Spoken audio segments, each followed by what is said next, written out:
Hey yo, what's decent? Yo, I have a crazy battle that I had the other day, man, and this is gonna be extremely exhilarating for you guys to watch. So now my opponent's gonna lead out with Excadrill. I'm gonna lead out respectively with Hariyama. So I try to change up a little bit, leave Conqueror in the box a little bit more often, and this is a great lead up for me because this allows me to get off a nice little cross chop, provided that I'm able to hit my target, because you know, of course, chops piss poor accuracy. So he brings in Scissor, and watch how much damage this cross chop is gonna inflict on the Scissor. Boom! Right there, almost knocking it out. That's crazy. So now I know that he's gonna go for the bullet punch, and I know that Hariyama is not known for having a sturdy amount of defense stats. So I'm gonna switch out into my Landorus just to intimidate a little bit more, and he shows me Aerial Ace. And judging by the damage output, I'm gonna deduct that as Choice Bandage. So now this is the perfect opportunity for me to go for the U-turn. I wanna actually go for the rocks right away, but I'm gonna go for the U-turn to maintain momentum. So that's exactly what I do, and he brings in Excadrill, which is great. So that means also that I'm able to knock down its air balloon, and in turn also get switch priority because he decided to switch out.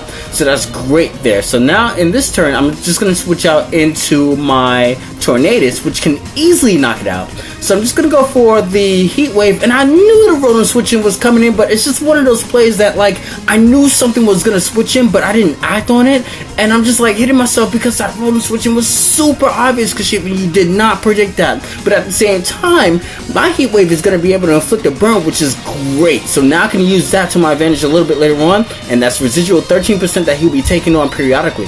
So now I'm just going to switch right out into my Hariyama as much as I really didn't want to. I needed to save my Tornadus for a little bit later on because he does have Medicham, which also entails that he would have a Mega Medicham, and I need to save Tornadus just for that and another thing that he has on his party.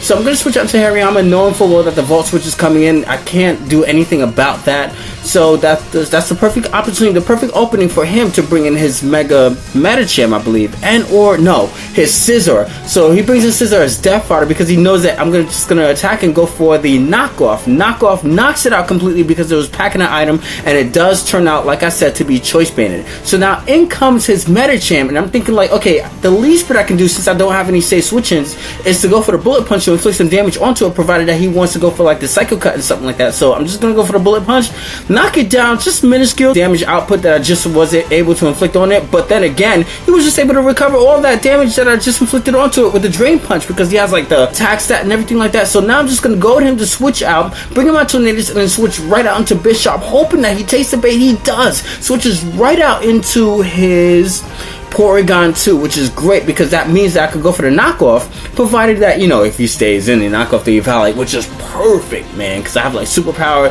Bouffalant's Choice Banded, Head Charge, man, things that will completely destroy that thing a little bit later on, provided that I knock it out. So now he's gonna bring in his Excadrill, and because I knocked out his Air Balloon a little bit earlier on, he does not pack an item, and I can't claim an O-hit KO on the Excadrill. So now he's gonna set up the rocks on my switch because it was completely obvious for me to go for the Sucker Punch. So I'm gonna bring in Landorus to intimidate a little bit, and then he's gonna respond back with the Iron Head, knowing full well that I was gonna go and use a support move. Great move on his part as opposed to initially switching out to his Rotom. And on this switch out into Rotom, I didn't go for the Earthquake because I didn't want to risk missing the Stone Edge. And on top of that, I know that as long as the Rotom switches in, as long as it takes rocks as well as the 13% that they take from the burn as an incoming switching, as opposed to a pivot switching whenever something dies, like if something was to die, for instance, if Excadrill was to die, that means that that extra 13% will be just enough to knock out the Rotom, provided that I go for the Muscle Banded Stone Edge onto it. But what saves him is his own Citrus Berry, believe it or not. So that was actually pretty helpful in this case scenario. So now I'm just going to bring in my Tornadus, which is a gamble here, 50-50 right here, because I was so close to going for the knockoff, predicting him to switch in his Porygon 2. And